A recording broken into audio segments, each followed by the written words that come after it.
Time 10:56 AM, day 22. Oh my god! கான்வெகேஷனுக்கு ready ஆன நாள். ஒரு 2 மணிக்கு தான் தூங்குனேன். காலையில ஒரு 7 மணிக்கு ஸ்ராவண் என்ன கால் பண்ணி எழுப்புனாரு. அலாரம் வச்சுட்டு அவர் அலாரம் வச்சுட்டு என்ன எழுப்புனாரு. ஏன்னா, நான் ஒரு வேளை தூங்கிட்டேன்னு எனக்கே ஆங்ஷியஸா இருந்துச்சு. அவரு ஃபோன் பண்ணி எழுப்பிட்டு நான் எழுந்துட்டேன். அப்புறம் அவரு கால்டே ஒண்ணு சொன்னாரு. அதாவது 10 மினிட்ஸ் கழிச்சு இன்னொரு தடவ ஃபோன் பண்ணுவேன். டு மேக் ஷூர் நான் தூங்கல, ரெடி ஆயிட்டுருக்கேன் அதுக்காக. ரொம்ப, ரொம்ப சந்தோஷமா இருந்துச்சு. அப்புறம் ஆ 10 நிமிஷம் கழிச்சு கால் பண்ணாரு. சிரிப்பா இருந்துச்சு. லைக் நான் உண்மையிலேயே தூங்குனேனே இல்லையான்னு கன்ஃபார்ம் பண்ணிக்க பண்ணாரு அதனால. அதுக்கப்புறம் சீக்கிரம் ஃப்ரெஷ் அப் ஆயிட்டு, குளிச்சுட்டு எதுவும் சாப்பிடல. அ சாரி கட்ட ஆரம்பிச்சுட்டேன். Off white sari. Years back பர்த்டேக்கு பிரணவ் வாங்கி கொடுத்தது. அது இந்த ஒகேஷனுக்கு அந்த சாரி மேட்சாக இருந்துச்சு. ஸோ அந்த சாரி கட்டினேன். ஓரளவுக்கு நல்லா கட்டினேன். அப்புறம் மேடம் ரோபிகா வந்து காலையில் என்னை பிக் பண்ண வரேன்னாங்க. அப்புறம் அவங்க லேட் ஆகும்னு தெரிஞ்சுட்டு நான் என்ன சொன்னேன், நான் கேபே போய்க்கிறேன் அப்படின்னேன். அப்புறம் கேபு புக் பண்ணேன். எனக்கு இந்த கேப் டிரைவர்ஸ் கிட்ட பிடிக்காத ஒன்று இருக்குது. அதாவது நம்மளை ஃபோன் பண்ணிவிட்டு எங்கேம்மா ட்ராப் பண்ணணும்னு கேட்பாங்க. அவங்களுக்கு ஆல்ரெடி தெரியும். அவங்க ஸ்க்ரீனில் அது காட்டும். எங்கே பிக்கப், எங்கே ட்ராப்புன்னு. இருந்தாலும் நம்மள்ட்ட கேட்பாங்க. அப்புறம் எவ்வளோ அமௌண்ட் காட்டுதுன்னு கேட்பாங்க. அந்த எவ்வளோ அமௌண்ட் வரும்னு அவங்களுக்கு தெரியும். இருந்தாலும் நம்மள்ட்ட கேட்பாங்க. நான் நேற்று அவங்க என்கிட்ட ட்ராப் எங்கே, எவ்வளோ அமௌண்ட் ஆச்சு அப்படிலாம் கேட்டதுக்கு, உங்கள் ஸ்க்ரீனில் தெரியலையா ஜி, தெரிஞ்சு தானே அக்செப்ட் பண்ணீங்க அப்படின்னு சொன்னேன். அப்புறம் இல்லை தெரியலை அப்படின்னு பொய் சொன்னார். அது பொய்ன்னு எனக்கு தெரியும். இருந்தாலும் நான் சரின்னு விட்டுட்டேன். அப்புறம் கேப் ஏறி வந்துச்சு. ஈசிஆர் வழி தான் கேப் போச்சு, OMR வழி போகாமல். அப்புறம் சரவணன் சந்தெல்லாம் ஆல்ரெடி ரெடியாகி அவங்க முன்னாடியே வந்துட்டாங்க. அவங்க பபிதாவை பார்க்க போனாங்க. Babita mutual friend. அப்புறம் காலேஜ் போனேன். அங்கே இவங்க 2 பேரும் நின்றுட்டு இருந்தாங்க. வேர்த்து ஊற்றி அவ்வளோ அந்த வெயிலில் எப்படியோ வந்தாங்க. எனக்கு ரொம்ப சந்தோஷமாக இருந்துச்சு. அந்த ஐ மீன் கிராஜுவேட்ஸ் எல்லாம் கியூ நிற்கிறாங்க ரெஜிஸ்ட்ரேஷனுக்கு. எல்லோரும் ஒயிட்டு, ஆஃப் ஒயிட் அந்த மாதிரி. அண்ட் அங்கே வேலை செய்கிற ஒரு சார் வந்து ஃப்ரெண்ட்ஸ் எல்லாம், பேரண்ட்ஸ் ஃப்ரெண்ட்ஸ் எல்லாம் உள்ள ஹாலில் போய் உட்காருங்க அப்படின்னு சொன்னாங்க. எனக்கு ரொம்ப சந்தோஷமாச்சு. லைக் நான் என்ன நினச்சேன்னா, அலௌடு இல்லை பேரண்ட்ஸு உள்ளே உட்கார. ஏன்னா கெஸ்ட் அலௌடு இல்லைன்னு இமெயிலில் தெளிவாக போட்டுருந்துச்சு. பட் அதை பார்த்தப்போ ரொம்ப சந்தோஷமாச்சு. அப்புறம் ரெஜிஸ்ட்ரேஷன் எல்லாம் பண்ணி உள்ளே போகலான்னு ரெடியாக இருக்கேன். ரோபி, சரவணன், சந்து 3 பேரும் என் பின்னாடி நிற்கிறாங்க. வாவ்! அப்புறம் கொஞ்ச நேரம் நாங்கள் ஃபோட்டோஸ் எடுத்தோம். அவங்க என்னை கலாய்ச்சிட்டே இருந்தாங்க. எனக்கு என் பேரண்ட்ஸ் வரல. அப்பா, அம்மா, அக்கா, ஃபேமிலி இவங்க வரலன்னு எனக்கு அந்த மிஸ் எனக்கு தோணவே இல்லை நேற்று. ஏன்னா இவங்க 3 பேரும் எனக்கு செம்ம ரீப்ளேஸ்மெண்ட் பண்ணிட்டாங்க. நான் என்ன லைக் நமக்கு லைஃப்பில் வர ரொம்ப முக்கியமான ஒரு நாள். எந்த விஷயம் ப்ரையாரிட்டி வைக்கணும்னு அவங்களுக்கு தெரியுது. இத்தனைக்கும் அவங்க யாரும் தூங்கலை. தூ ரோபி வந்து தூத்துக்குடியிலேருந்து வரா. அவள் வீட்டில் அவ்வளோ பிரச்சனை. பட் ஸ்டில் இது என்னோட இம்பார்ட்டன்ட் நாள்னு அவள் வந்தா. சந்துக்கும் பிரச்சனை இருக்குது, சரவணனுக்கும் பிரச்சனை. பட் ஸ்டில் அவங்க எனக்காக என்னோட இது ப்ரையாரிட்டைஸ் பண்ணி வந்தது எனக்கு ரொம்ப ரொம்ப ரொம்ப கிரேட்ஃபுல்லாக ஃபீல் பண்ணேன். அப்புறம் ஹாலில் போய் உட்காந்தோம். கிராஜுவேட்ஸ் எல்லாம் ஒரு லைனில் தான் உட்காரணும். இவங்க 3 பேரும் பின்னாடி உட்காந்து ஒரே சிரிப்பு. லைக் கவுண்டர் எடுத்து கொடுத்துட்டு ஜாலியாக இருக்காங்க. நான் தனியாக இருக்கேன், எனக்கு போர் அடிச்சது. அப்போ நான் கொஞ்ச நேரம் கழிச்சிட்டு அவங்க கூட போய் உட்காந்தேன். செம்மையாக பசிச்சிருந்தது. அப்போ எனக்கு ரோபி, சரவணும் சமோசா, கட்லெட்டு, சாண்ட்விச் எல்லாம் வாங்கி கொடுத்தாங்க. அப்புறம் அதெல்லாம் சாப்பிட்டு அப்புறம் கிராஜுவேஷன் செரமனி வந்துச்சு. வாவ்! ஓகே. கிராஜுவேஷன் செரமனிக்கு முன்னாடி கிராஜுவேஷன் கதை சொல்கிறேன். அதாவது யூஜி முடித்து சென்னை வந்தேன். எனக்கு பிஜி பண்ணணும்னு இருந்துச்சு. எம்எஸ் எலக்ட்ரானிக்ஸ் பண்ணணும்னு இருந்துச்சு. பட் அதுக்கு தகுந்த மாதிரி காசும் இல்லை, டைமும் இல்லை. அப்புறம் ஃபேமிலி கமிட்மெண்ட், வேலை, தனியாக இருக்கிறது, அதோட ரொட்டீன் எல்லாமே எனக்கு எகெயின்ஸ்டாக இருந்துச்சு. அதனால் அது எதுவுமே பண்ண முடியல. ஒரு ஒரு லோன் எல்லாம் முடிச்சதுக்கப்புறம் ஓரளவுக்கு நான் செட்டில் ஆனேன்னு எனக்கே தோணுனதுக்கப்புறம் எனக்கு எம்பிஏ பண்ணணும்னு தோணுச்சு. ஏன்னா என்னோட ஒர்க் ரிலேட்டடாக எம்பிஏ எனக்கு நல்லா யூஸ்ஃபுல் ஆகும். ஒரு மேனேஜர் லெவலுக்கு நல்ல ஒரு யூஸ்ஃபுல் ஆகும்னு எனக்கு தோணுச்சு. அதனால இந்திரா காந்தி ஓப்பன் யூனிவர்சிட்டியில் எம்பிஏக்கு அப்ளை பண்ணேன். ஃபர்ஸ்ட் செம்முக்கு ஓரளவுக்கு நல்லா இருந்துச்சு. இப்போ எக்ஸாம் எல்லாம் எழுதினேன். அமேசானில் தான் எழுதினேன். அந்த 9 ஹவர்ஸ் ஒர்க்லேயும் ஆஃபீஸ் போயிட்டு வேலை செஞ்சுட்டு திரும்ப வீட்டுக்கு வந்துட்டு படிச்சுட்டு போய் எக்ஸாம் எழுதணும். செகண்ட் செம்மில் என்ன ஆச்சு, சைக்ளான், டிசம்பர் டைமு சைக்ளான். நிறைய சப்ஜெக்ட்ஸு எனக்கு எழுத முடியல. ஏன்னா இது இந்திரா காந்தி ஓப்பன் யூனிவர்சிட்டினால, நியூ டெல்லினால, ஆல் ஓவர் இந்தியானால ஏதாவது ஒரு ஸ்டேட்டுக்கு ஏதாவது ப்ராப்ளம் இருந்தால் கூட அவங்க போஸ்ட்போன் பண்ணி வைக்க மாட்டாங்க எக்ஸாம்ஸு.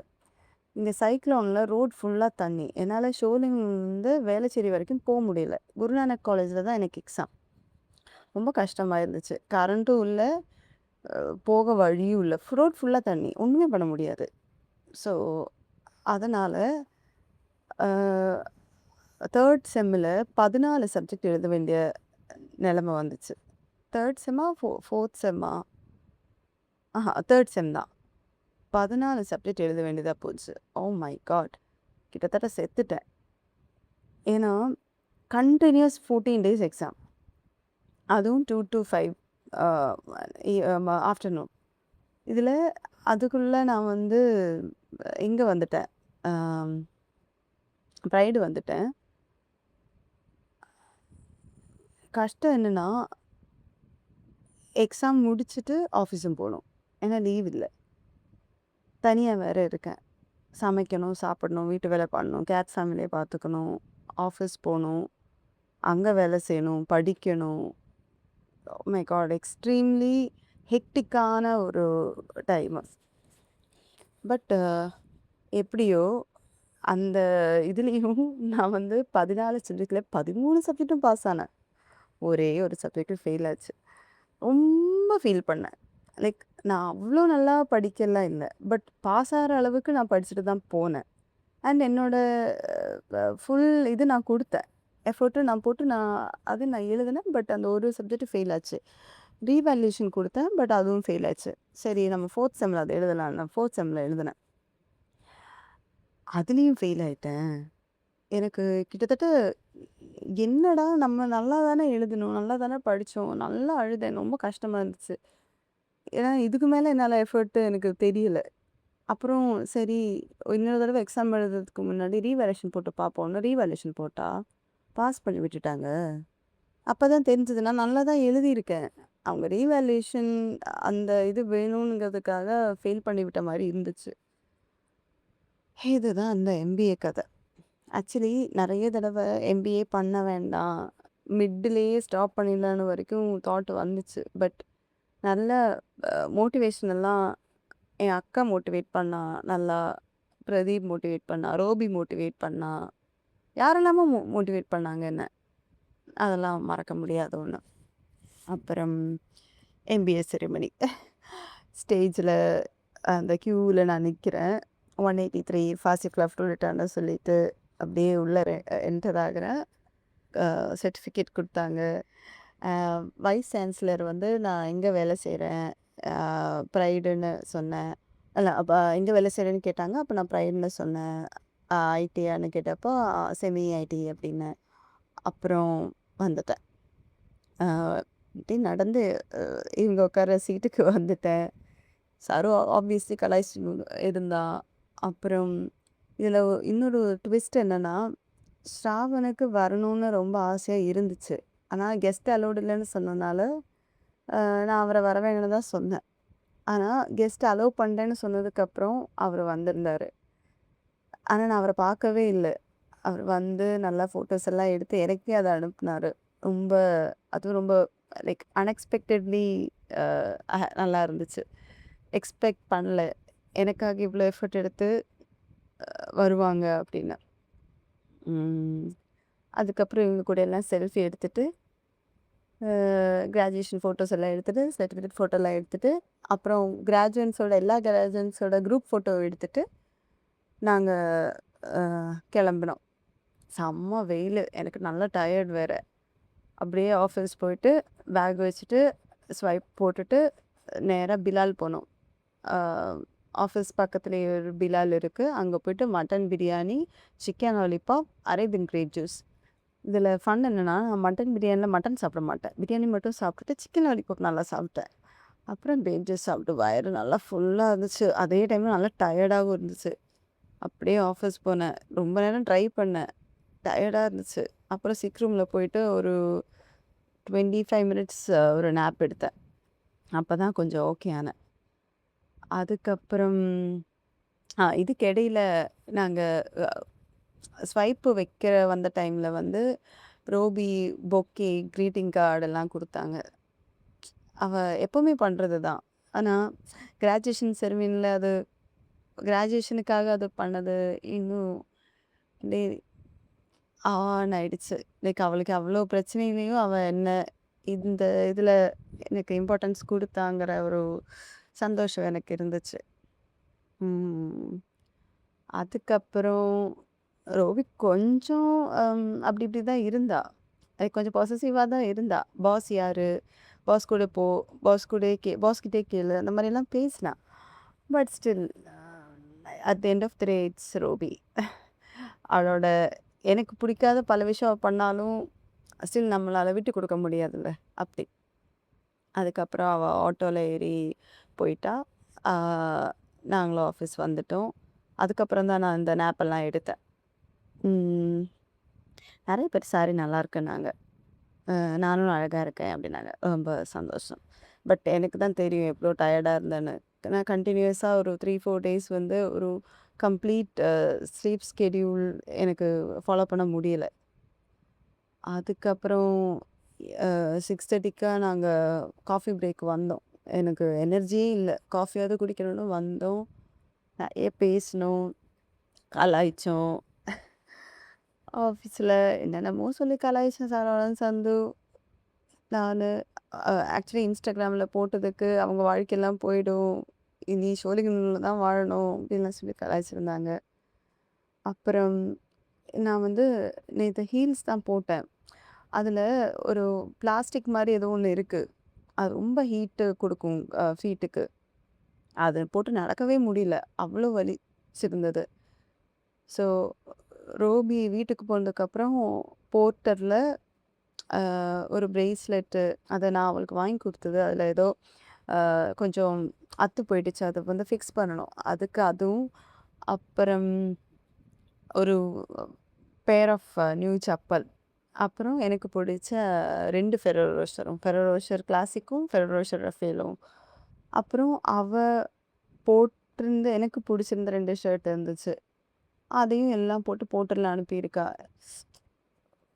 எனக்கு அது அவ போட்டா தான் புடிக்கும். ட்ரெஸ்ஸும் ஆப்வியஸ்லி பிடிக்கும். பட் அவ போட்டா எனக்கு இன்னும் அவள என்ஹான்ஸ் பண்ற மாரி இருந்துச்சு அந்த அழகு. அந்த தாட் அதாவது நான் செப்பல் போட்டு என்னால நடக்க முடியலன்னு தெரிஞ்சு, அவ அந்த இதில செப்பல் அனுப்புனது ஆன்னு இருந்துச்சு. ஆனா செப்பல் நான் வீட்டுக்கு எடுத்துட்டு வரல. ஆஃபீஸ்லயே வச்சேன். ஏன்னா இன்னும் நான் எப்போவாவது ஹீல்ஸ் போடுவேன். இந்த மாரி ஏதாவது நடக்கும். அப்போ அந்த செப்பலே போட்டு சுத்தலாம் அப்படின்னு அங்கேயே வச்சுட்டேன். அதுக்கப்புறம் வீட்டுக்கு வந்துட்டேன். செம்ம டயர்டு. ஃபேஸ் கூட வாஷ் பண்ணல. இப்படியெல்லாம் நான் இருந்ததே இல்ல. ஹால்லேயே ரெக்லைனர்லேயே படுத்துட்டேன். Netflixல படம் போட்டுட்டு. அங்கேயே தூங்கிட்டேன். அதுக்கப்புறம் இடையில எந்திரிச்சேன். எந்திரிச்சுட்டு மறுபடியும் பெட்ரூம்ல போய் தூங்குனேன். இப்படி போச்சு என்னோட டே. அ ஆ எட் மார்னிங் அதாவது செரிமனிக்கு போறதுக்கு முன்னாடி என்னோட ஃபாதர் எனக்கு WhatsAppல மெசேஜ் பண்ணியிருந்தாரு. அதாவது அட்வான்ஸா உனக்கு நான் கிளாப் பண்றேன் அப்படின்னு. எக் என்னோட அப்பா எக்ஸ்பிரசிவ் கிடையாது. ம். பட் அத அவரு சொன்னது எனக்கு ரொம்ப டச்சிங்கா இருந்துச்சு. அண்ட்